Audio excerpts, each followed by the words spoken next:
Welcome back to Road Race Retro. So, obviously this is the bit that I like, because when you start looking at bits of clips and split rivets and stuff, it means that we're getting towards the end of the repair, which is good news for me. So we've just basically had to drill these off the back of the shell, so that shell wasn't totally useless. Obviously we've got the bumper brackets. These are pop riveted on, so we've got Dave to drill them out. So we've got to take these bumper brackets over because the other ones are cracked and knackered. And these clip onto the arch that the actual trims go onto, the body kit itself. We've ran quick core today, and we need these clips here, the white ones, so they're on order now. And we also need the split rivets, which are these, to obviously hold the bumper brackets on. I just thought I would ring Red off for the money. I may as well have the proper stuff and do it right. So yeah, we are definitely moving on now. I'm absolutely buzzing. Like I said, when the lads ring me for the little bits, it means that we are getting somewhere. So yeah, this is the start of part 4, or should I say a part of part 4, depending on how I build the video up. Getting towards the end. Front end's obviously getting bolted back up now. Obviously, as you can see, the front panel's back in. Obviously, we've got the aircon rad. The aircon rad, obviously, that we got was part of another rad pack, so that's gone back in there. Although, to be fair, I think I am actually just going to take the aircon pipes out of this anyway. We've got a new radiator, which obviously you can't see, which is behind there. But as you'll notice from the other videos, the boost pipe that we had the problems with, we've managed to sort that, and obviously that's going to bolt back into there. Obviously, as you can see, the end of the boost pipe now, we've got that all nice and straight. A good friend of mine had an exhaust flaring tool and managed to straighten it out, so that's mint now. So obviously that saved us, because I was going to have to buy a full pipe kit just to get that one pipe, so that's all good now. As you can see, obviously it's all bolted up, everything's straight. Brand new front panel. All we're waiting for now is radiator brackets, which obviously go over here, push the radiator in like that, and then clamp over the top. So we're going to have to get them sorted. Obviously the splash guards have took a hammering, so I need to get 2 splash guards, which is fine, I'll grab them. They should be available on the internet. The rear quarters, which I'll walk you around to now, have obviously all been prepped. So that's the rear quarters done. Obviously, as you'll see, once the paint goes onto there, they'll come nice and straight, and the boys will paint the quarters into the doors to get a nice colour match as well. So I'm pretty happy with that. It's starting to look straight now as well. Obviously the boot panel from the last video that said I need, obviously that needs cleaning up, so forget about that. But that's the boot paneling. As you can see, it all lines up absolutely perfect, so the lads have got that. It's all 100%. I'm very happy with the repair at the moment. It's looking excellent, so pretty pleased up to now. This obviously will be prepped here. Obviously is a little, but obviously this is going to be painted anyway. Same round this side. Obviously the same marks were here, so they've obviously prepped that and getting that sorted as well. And obviously this is this quarter with obviously where the dent was, that's prepped up too. So we're getting somewhere near with it now. Obviously the front mount, obviously that's got to go back on, which will one of the last things to do. Bumper brackets, obviously the other shell that I showed you in the previous video, the original bumper brackets are all smashed and snapped, so there's the new ones. And we've had to go to Quick Core and order some rivets to put them in. So there's the new rivets from Quick Core, which obviously go through with the quarter for the bumper brackets. And then we've got some clips for the body kit as well, which obviously go onto there, also from Quick Core. But we are definitely making a lot of progress now. Obviously the ventilations, they were knackered, so I've getting them out of the shell, so they're going to go in. Obviously the other headlight, these headlights, as I said from the previous video, are going to be split and painted. And then obviously all the rear panels have been taken out now. The seat belts are obviously going to come out, and SW Motorsports have posted our cage, so that's on the way. Obviously that seat belt's going to come out as well. There's no point in putting those rear door cards in, because the cage is going to take up most of that space. What else was there? Obviously, as you know, this axle was bent, so I have got a replacement axle. That is actually at the unit, and I'll just flip this around.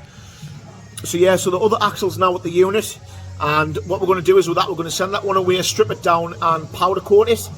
We've again spoke to Christian at City Performance. Christian is going to order us a polybush kit for the rear axle. I thought while the rear axle's out, it makes all the sense in the world to basically just bush it, obviously as well as the powder coat, just to kind of protect it so it looks right as well. What else have we got coming? I think that's actually it for the minute. Oh, sorry, no. What we're going to do is, while the axle's off and we're underneath the car, obviously prepping it, bearing in mind the cage that we've got, the feet need to be welded in, and obviously you know the way roll cages work. You need to bolt that down through the floor. So while we've got the car up on the ramp, which again you'll see in one of the next videos, I'm going to order an uprated white line anti-roll bar kit front and rear. I have drove a couple of Meganes with the white line kits fitted, and it just stiffens them up basically and reduces body roll, which is obviously what we're looking for. Coilovers, that's another thing. That's the only thing I think at the moment I haven't got for the car. I need to sort some suspension out. I've spoke to the guy who's head of sales at Nitron, who can get us a nice discount, so I might get some Nitron R1s. And I think what we'll do is, I'm sure you've probably seen if you're into Meganes, the top mounts on these cars, you can basically chop into the top mounts, so you can lean the suspension right over the adjustables and basically hit, I think it's -3 camber at the front. I think what I'll do is as well, obviously these Pro Tracks, which I'll show you how wide these are.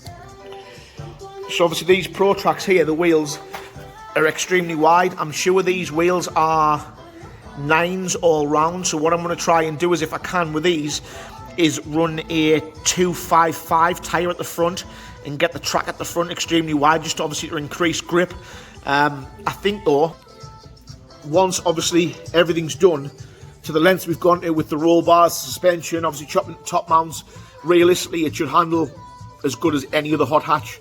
It shouldn't move. What we'll do is as well, when we've got the geometry set up, which again we'll do videos through the full process, once we've got the geometry set up, you can send the geometry across to PMS, Pure Motorsport.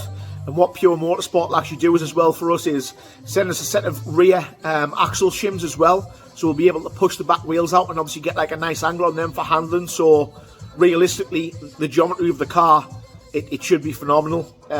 With us going to big lengths with this car and the bits that I've bought, I've tried to kind of buy the best of everything to make it the best it possibly can be.